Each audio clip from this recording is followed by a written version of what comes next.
Então, Olá, queridos alunos, tudo bem com vocês? Aqui é a professora Anne para mais uma aula de saúde da criança e do adolescente.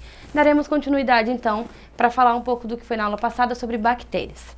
Dentro daquela classificação de bactérias que eu trouxe para vocês, tinha o bacilo, o coccus e outros, né? E agora eu trouxe um pouquinho para vocês, para a gente falar sobre os bacilos, que eu falei que ele era um pouco mais comprido, ele tem um formato de bastonete. Essa é uma imagem que representa como que é a existência, como que é o formato desse bacilo, ok?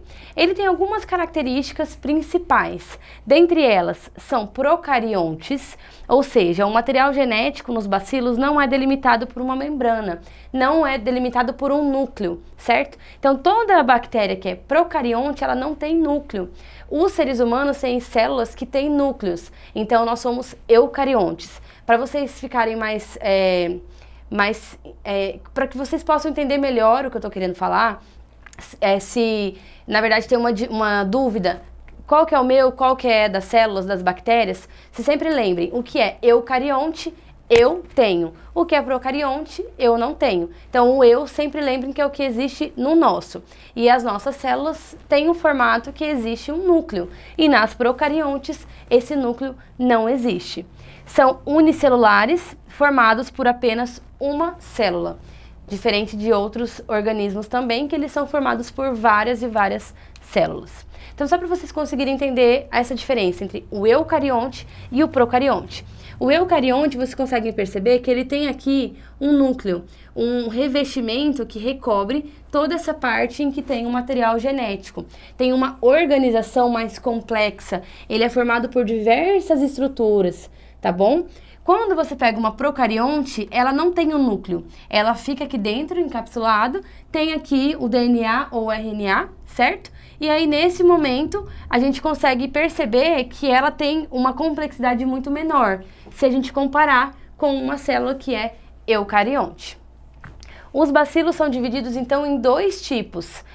Dentre eles são os bacilos gram-positivos e os bacilos gram-negativos. Os gram-negativos são os principais causadores de grande parte de doenças mais graves nos seres humanos. Não que as gram-positivas não causem, podem causar também, mas a maioria das doenças são causadas por bactérias gram-negativas. E o que muda então, professora, se vocês forem me perguntar, em relação a uma outra? É a sua estrutura. Uma delas tem uma estrutura um pouco mais robusta e a outra tem uma estrutura um pouco menos. Então, dessa forma, a organização delas faz essa diferenciação. E por que gram-positivas ou negativas? Porque quando você aplica uma substância em cima delas, ela vai fazer uma reação de cor. Então, quando uma faz reação de cor, ela é gram-positiva. Quando ela não faz reação, ela é gram-negativa. Uma curiosidade para vocês. Existem bacilos que não causam doenças ou até atuam de forma positiva para os seres humanos. É o caso dos lactobacilos. Quando a gente fala de lactobacilos, a gente sempre lembra daqueles probióticos que são tomados, que vêm em danones, em iogurtes, que fazem com que o intestino funcione de forma mais acelerada, vamos dizer assim. Então, sempre que a gente pensa em lactobacilos, é nisso que a gente está falando. Então, são micro-organismos que, de certa forma, auxiliam o ser humano em relação à questão do trato gastrointestinal, do intestino, do funcionamento correto de toda essa parte, né? Utilizados no processo de fabricação de iogurtes e outros produtos derivados do leite. Então, sempre que vocês escutarem bacilos, lactobacilos, a gente está falando de um micro-organismo, mas que dessa forma como ele se apresenta, não traz nenhum tipo de risco à saúde. Tá? Alguns exemplos de bacilos patogênicos e doenças provocadas nos seres humanos. Tem o bacilo de Hansen, que é o causador da hanseníase, da doença hanseníase, né? Que é o Mycobacterium leprae, que há muitos e muitos anos atrás, né, era conhecido como lepra. Hoje em dia a gente não fala mais esse termo, a gente fala, o nome correto é hanseníase, que tem hoje tratamento, tem cura, e a gente também tem que saber orientar o paciente, saber quais são os principais sintomas e orientar quanto ao seu tratamento.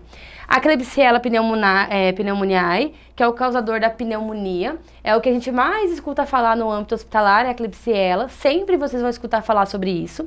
O bacilo de Koch, que é o Mycobacterium tuberculosis, que é o causador da doença tuberculose.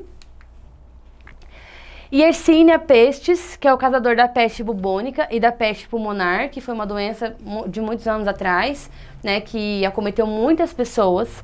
Streptobacillus miniformis, que é causador da febre de Haverhill, febre da mordida de rato, também existe esse, e o Clostridium difficile, causador da diarreia e da colite. O Clostridium difficile é algo também que vocês vão escutar bastante falando dentro do âmbito hospitalar, porque ele causa essa diarreia, e geralmente quando um paciente tem Clostridium e a equipe de enfermagem não atua da forma mais segura, ele pode transferir essa bactéria para outro paciente. Então eu vou lá, fiz a higienização daquele paciente, ele tá com Clostridium difficile e ele já tá fazendo tratamento para isso. Eu não me higienizo corretamente, eu não troco minha paramentação, vou para outro paciente fazer o cuidado. Eu posso levar para ele essa bactéria. E no momento que eu levo isso para ele, ele vai começar a apresentar. Então é muito comum um paciente que tem Clostridium começar a aparecer vários outros pacientes com Clostridium também, e isso por algo que é levado pelos próprios profissionais de saúde ou em alguns momentos até pela própria família, tá? Então sempre lembrar disso, a nossa paramentação, os nossos cuidados, higienização da mão, troca de EPIs, tudo isso, orientação aos cuidadores.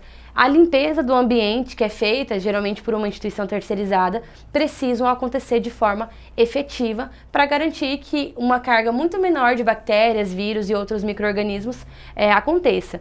Tanto que algumas bactérias podem se tornar bactérias resistentes, multidroga resistentes. Então vocês vão poder escutar bactéria MDR, multidroga resistente, que elas não respondem a nenhum outro tipo de antibiótico e acabam dificultando e levando até muitas vezes o paciente a óbito por esse motivo, certo? Então eu espero muito que vocês tenham gostado da aula até aqui e a gente se vê na próxima. Até mais.